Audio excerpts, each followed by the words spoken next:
men go out every single morning as they collect the wintergreen leaves, and they fill these baskets full, and they carry them all the way down the mountainside, oftentimes having to stop along the way to take a break. And yet they do this every single day to be able to provide for their family. But yet when you look at these mountain regions, they are so far removed from any city. What other opportunity do they have to truly be able to provide for their family? They don't. And now we come in with an opportunity that provides them with the means they need to create that income. रमाइलो लाग्छ सक्नुहुन्थ्यो रमाइलो लाग्छ एक दुई पैसा आउँछ बच्चा पढाउनु पर्यो यता कपी कलम किन्नु पर्यो त्यस्तै यो 5 बजे हिँड्दाखेरि हामी कहिले 12 बजे पुग्छु कहिले 1 बजे त्यो पैसा त अब भुराले कापी ल्याउ भन्दा कलम किन्नु भन्दा पढाउँदा अब कहिले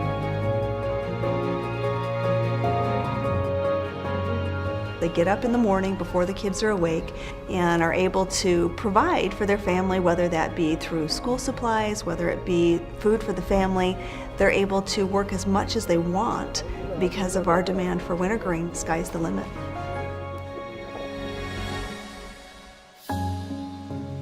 This new wintergreen essential oil is exciting for a lot of different reasons, one of which is a new species for doTERRA, Gaultheria fragrantissima. The aroma is very different than what we are accustomed to with wintergreen essential oil, while at the same time we maintain all of the wonderful chemistry and benefits.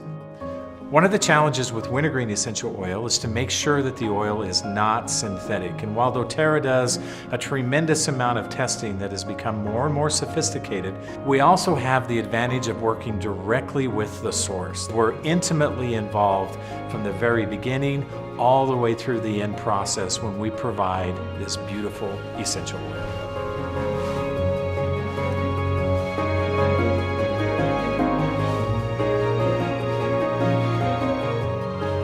Wintergreen is one of the lowest yield oils that there is, and that was a surprise to me actually.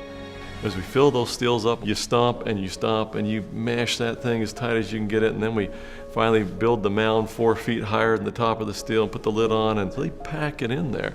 And then it goes for 14 hours. It's an amazing process and a heck of a lot of work to get such a small amount of oil.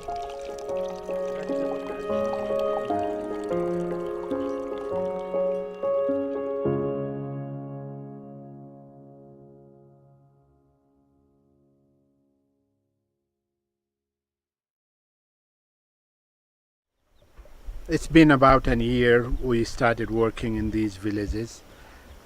Most of their livelihood depends on cultivating these smaller terraces.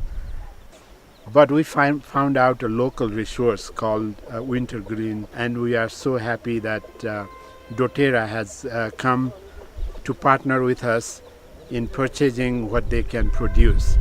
And that gives them extra resources to sustain their family in these villages.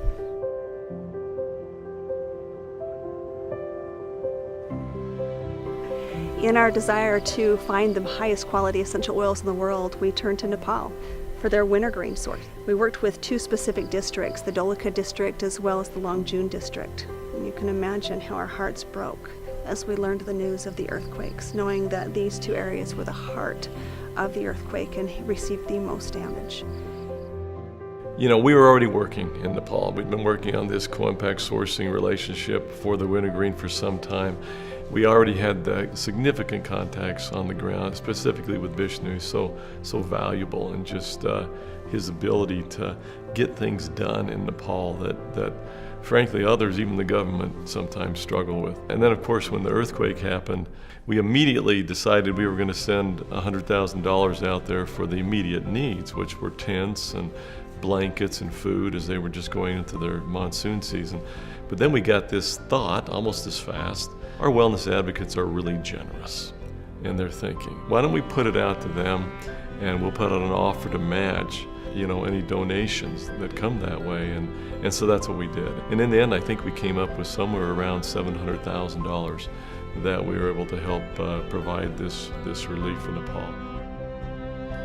You imagine what it meant to these people who lost their homes, whose lives were completely devastated, to receive temporary shelter, to receive food, to receive those things to be able to help sustain them through this most difficult time.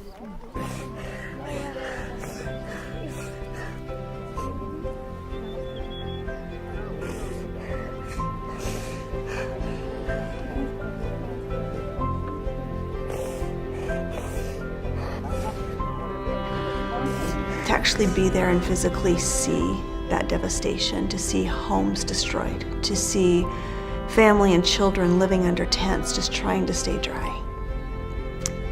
It really changed my perspective.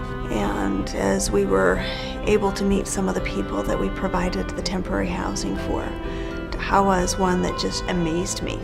I think of myself in that situation and how I would have responded. I think I would have been devastated. Yet she was so resilient. She was so happy and so grateful. She just kept giving us thanks for the home that she had. Even though it was a small home, she was so grateful. Then to see the little shack, very small with the goats where she had been sleeping, and as a way to stay out of the rains and so forth. Those are things you just don't forget. I think she was very representative of many of the people that we met in Nepal. They're such a gracious people, and they truly are resilient. They truly are strong, and they will carry on, but they need help. And I'm so grateful that we are in a position to be able to provide some small means of help. भएको पनि लग्यो नदेख्ने भगवानले अहिले भगवान चाहिँ मेरै आँखा वरिपरि हजुरहरू ले चाहिँ मेरो भगवान रहेछ उहाँहरू भगवान उहाँ रहेछ भन्ने अनुभव चाहिँ भयो